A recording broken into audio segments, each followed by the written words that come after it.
is one of the things we're addressing. I don't think violence against women is increasing around the world. I think we are more aware of it. And I want to start with your very important work on First Nations in Canada and residential schools by saying we always have to start in our own backyard.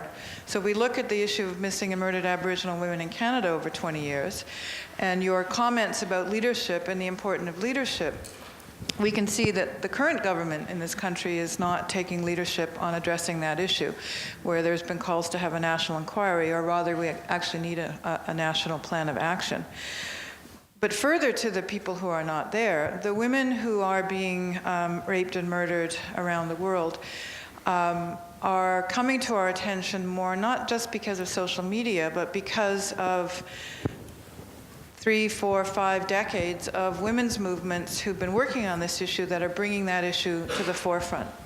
And where it's been really important, we're seeing the alliances between men and women as gender equality activists working on this issue. There's been very recently a 70-country, 40-year study that's looked at all of the factors from progressive governments to law reform to legislation, what has made this most significant impact on bringing violence against women to our attention. And the number one thing were autonomous, well-resourced women's organizations. So part of what we're seeing in this response in India is coming from those organizations, which in our own country have been consistently defunded since January 23rd, 2006. And further to that, I think it's also very important that we're seeing for the first time leadership amongst men starting to work with women's organizations on this issue. And so back to your very important points about leadership, that's what we need. We need global leadership to address these issues. And finally, we're really talking about not short-termism, thank you, Barry, for that term, but we're talking about what is really required, which is a cultural transformation. Because addressing violence against women and girls is really about changing all of our cultures. So again, back to our own backyard, where 5 women in British Columbia have been murdered by their partners in the last 2 months. So it's not that it's just happening in India or in other places to other people. Of course, we know it's happening in Canada. And so we do need to be taking leadership on that. And I thank you very much for the discussion you had earlier today and for wanting to raise this, and I thank you particularly for raising it in this fora here. So thank you both of you. How much of it is poverty? Poverty has a huge role to play. We know that's true for the issue of Aboriginal women in this country. I mean, just issues like hitchhiking on the highway of tears. So poverty and the need for women's economic empowerment is critical. And part of that, too, is the increasing disparity between rich and poor. So we know, I mean, we've seen a lot about India, but in terms of violence against women, we know South Africa has some of the highest incidents of violence against women that people think has been increasing since the transformation in 1994, partly because this increasing disparity between rich and poor.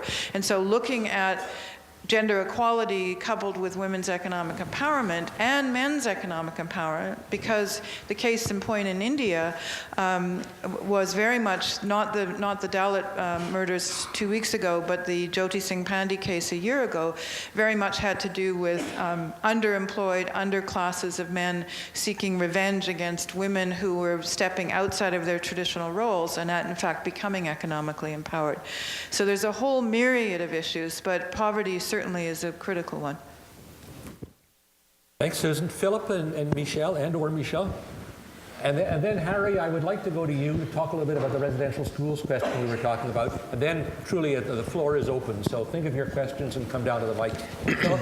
Okay, well, I'll be brief because I think Susan has eloquently responded to the question. Actually, I wanted to first of all say what a great pleasure it is seeing the two of you here, both in terms of the substance of your discussion and the engagement with the audience, but also the gentle and not so gentle sparring that we see going on between the two of you. I guess the only other dimension that I would add to Susan's comment, because Susan's coming at this very much from the perspective of women's rights, is that I think we see an interesting convergence at the moment between the rise of the effectiveness of the women's rights movement and the rise of the movement of young people. And our role is to support the rights of children. And I think in the context of the Indian situation, you see a strong element of social activism of young women in this area, and solidarity from other young women around the world, as well as the generations that support those young women. And I think women not only have the courage to stand up and speak to these issues today, and men and partners in other aspects of society, but they have new tools to do that. And I think that's where the role of social media and ICTs and other forms of communication are so important, not only in urban centers, but increasingly in rural centers as well, where we see the incident that happened the other day in northern India probably wouldn't have reached the press. These days, these things are right in our face within 24 hours.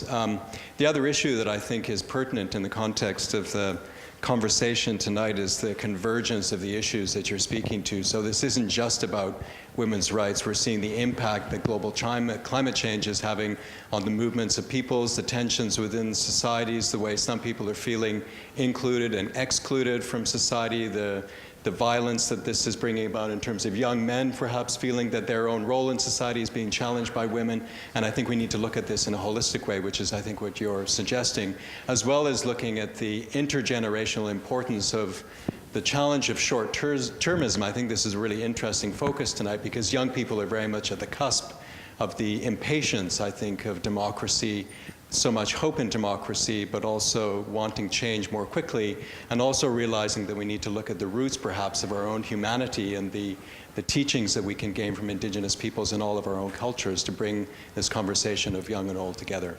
Thank you. Thank you. Thank you. Thank you very much, Philip.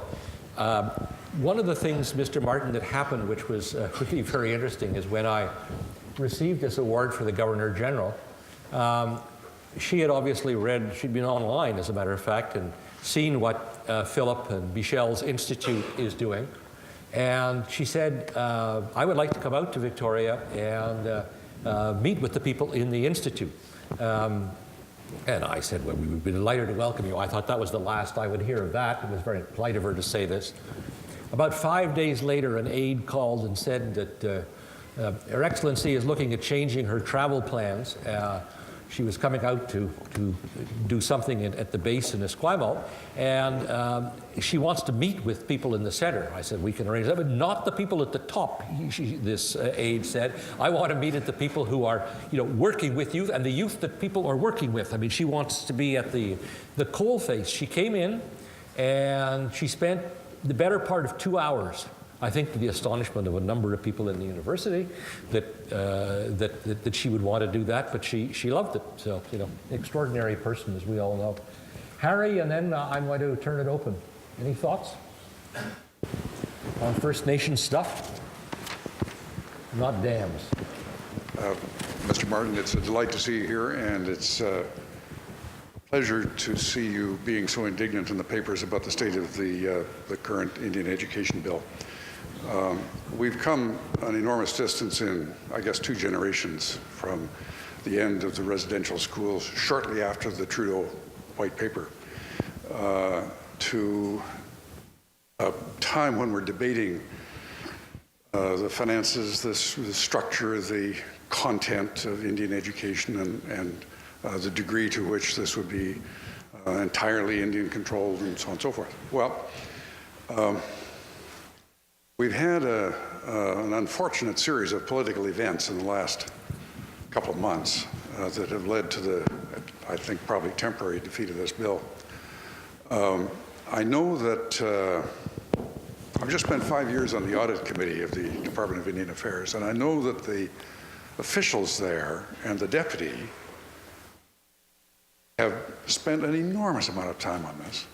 And their hearts are deeply in it, and they are truly cast down by what's happened.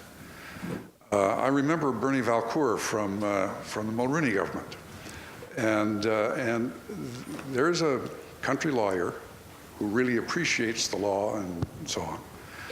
Again, who is more of a, let's say, the progressive conservative rump of that government. He would like to see something done. Now, let me ask you this question. If you were Michael Wernick, if you were the Deputy Minister of Indian Affairs, what would you be advising your minister to do right now?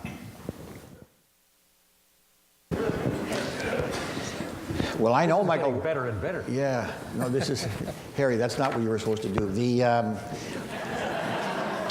I know Michael Warnock was in PCO when I was there. I know Michael Warnock, and I know I can certainly agree with you about his own desire to make it the right thing happen. I don't want to be partisan here. I do want to be partisan here, but I'm not going to be.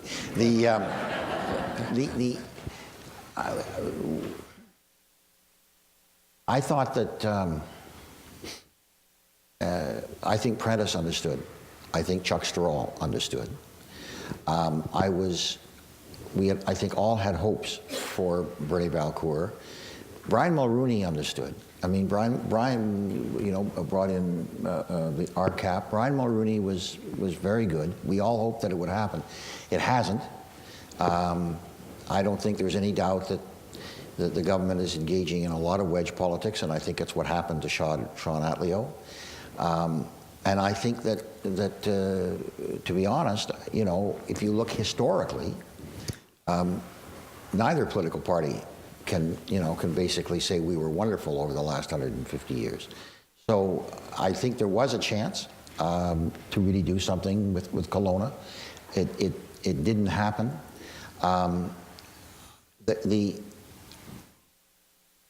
Fundamentally, the government is going to have to realize two things. Money will not buy change, but change is impossible without money. And number two, one of the most powerful statements I saw was by one of the chiefs from Western Canada, who went on television and said, speaking directly to the Canadians, we love our kids. We love our kids the way you love your children. We want our children to have the best education possible, and we want them to have the best opportunities possible. That's why we want to control our education. We will provide an education system, as we went on to say, that is better than anything any government can do. We understand math, we understand the need for history, but we also understand the need for our languages and our culture. It was the most powerful statement I'd ever seen. And I'll tell you, if 4 more of them make that statement, it will be impossible for the government not, in fact, to go back to the table and deal with them on a reasonable and a fair basis. So that's what I think has got to happen. And I think it will happen, Harry. Can I ask you to go back, though? Gordon raised this issue about residential schools. I spoke at a Truth and Reconciliation meeting, the Truth and Reconciliation meeting in Montreal. And I spoke at it, and in the course of it, I said, explain to me how I never heard of residential schools. And there were a bunch of MPs there, and I said, I'd like to know how many of the MPs heard about the residential schools before they became MPs. And of course, nobody raised their hand or anything. I went down and talked to them. There were about 8 of them. Not one of them had heard of the residential schools. How in God's name, Harry, did that happen? How is it that this went on for so long? I bet you that if you asked the people in this room how many of them actually heard of the residential schools until the whole thing blew up with Truth and Reconciliation, I bet you most people would say they never heard of the residential schools.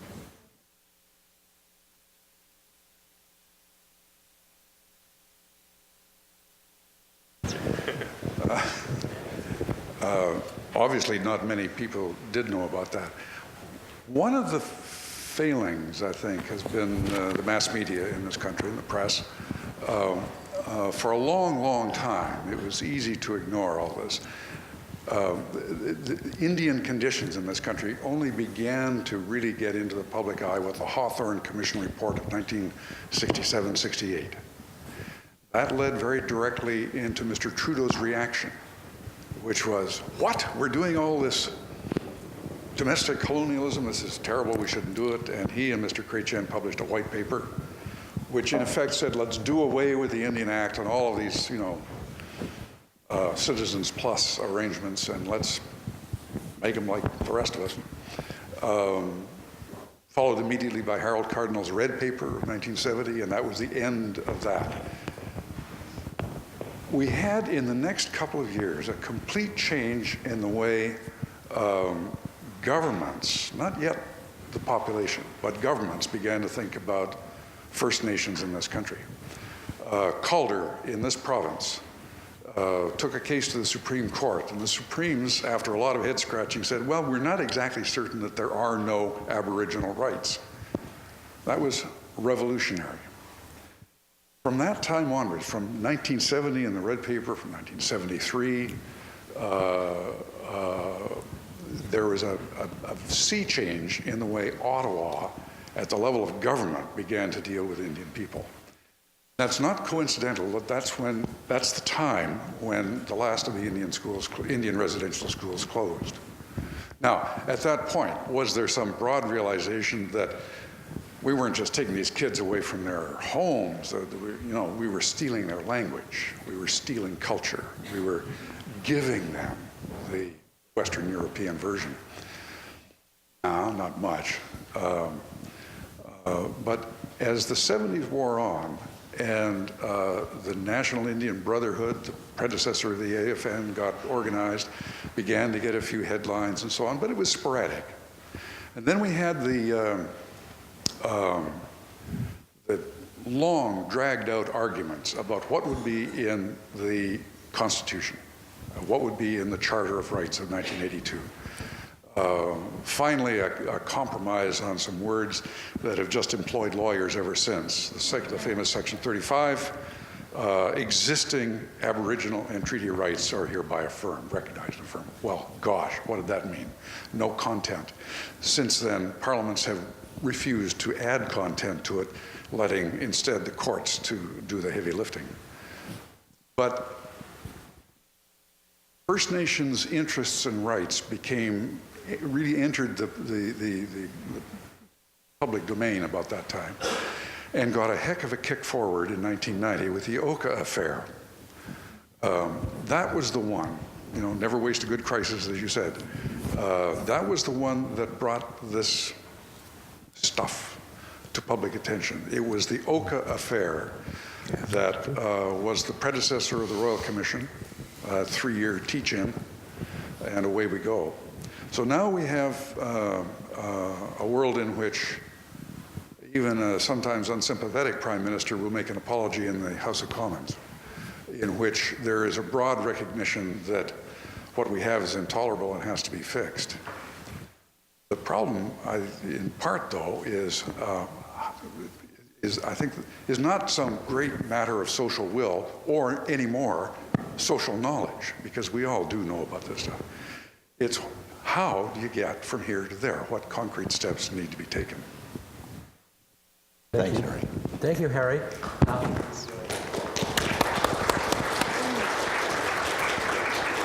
Yes, please. I saw you first, and then I will go to my right. I also saw Margot, you getting half up and half down. So if you want to get in line, great. Yes, please. And perhaps you'd identify yourself. That's up to you.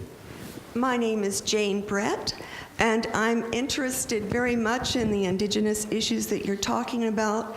I think that one of the things that isn't well known is that even on short-term bases, every single government in the world is now having its head turned by mining corporations. Resource extraction is very intimately related to global climate change, and yet we are blind and ignore the human rights issues around mining that's taking place in other countries. Canada, as you know, has a lot of companies. A majority of mining companies are registered here, and we are plundering the poor. We are pushing them off their lands. We are causing conflict. Canada does not have a good reputation in mining communities in Central South America. You're familiar with what's happening in India with Tata Steel. How is it that all of these short-term democracies very quickly get to the mining issue and do what the mining companies want? Even UVic has accepted without hesitation a huge donation from Goldcorp, which is you know, has many, many claims against it for human rights issues in indigenous countries. Does the G8, does the G20 talk about this? Do we ever hear this discussed? It seems to us that mining companies are in charge of democracies. Thank you.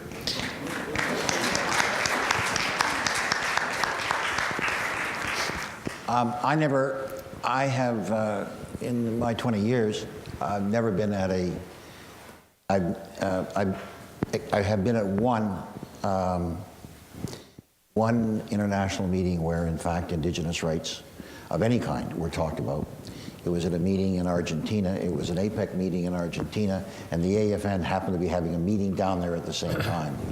And so we invited him over. And not every Latin American country was happy with that little issue. May I just say one thing? I think in the issues that you've raised, which are very valid, I think we really are on the cusp of them being dealt with for the simple reason that pretty well all of the natural resource companies realize that their ability to continue is going to be totally dependent upon their ability to deal with this. And so whether it's because there's going to be pressure from democracies, whether there's going to be pressure from people, whether there's pressure from the kind that you just spoke about at that there. What really has to happen, and it is happening, is it has to happen at the vice presidential level within these companies. So let me just give you one example of a good part of that story. There is probably more knowledge and more understanding of what has to be done now in the vice presidential level of the major oil and gas companies than there is probably in most universities or anywhere else. What's happened, not necessarily because the oil and gas companies did this out of the goodness of their heart, but they understood, there is an understanding that their ability to continue to develop is going to be totally dependent upon the kinds of problems that you just described not reoccurring. And what they've done is they've gone out, and this was some time ago, they've gone out and they've hired people who are indigenous, who are Aboriginal themselves, or who just have a very good understanding. And I have found, this is the Canadian oil and gas companies, I found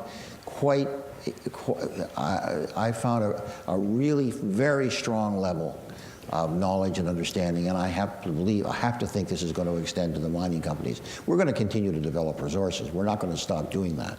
But there is a way in which it can be done. The First Nations are going to have to be involved. And a lot of the issues, I mean, surely to heaven we can do this without totally destroying the planet.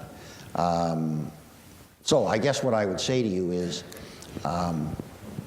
I think that for their own good, they are going to start to address this problem far more than what they have. Thank you very much. This is an area, too, in which the Institute for Child Rights has been involved and is of interest to Philip and his team. Yes, there was a gentleman here.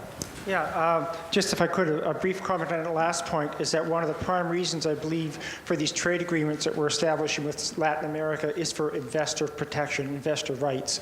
And it has very little to do with what the local people and the conditions of indigenous people in those countries, is to protect the Canadian investors so that they can, through a court system, protect their property rights and what they're investing in. Back to the residential schools, if you wish.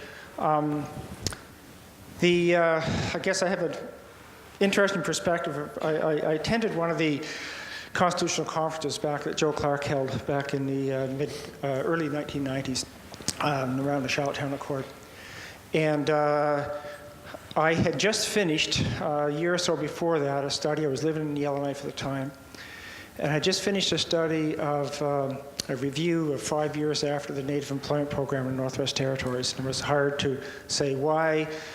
Their goal was to increase the representation in the public service since the population was 50% Aboriginal, they had 28% of the civil service was Aboriginal. And their goal within 5 years was to raise it to 50%. Not a very realistic goal. But after 5 years,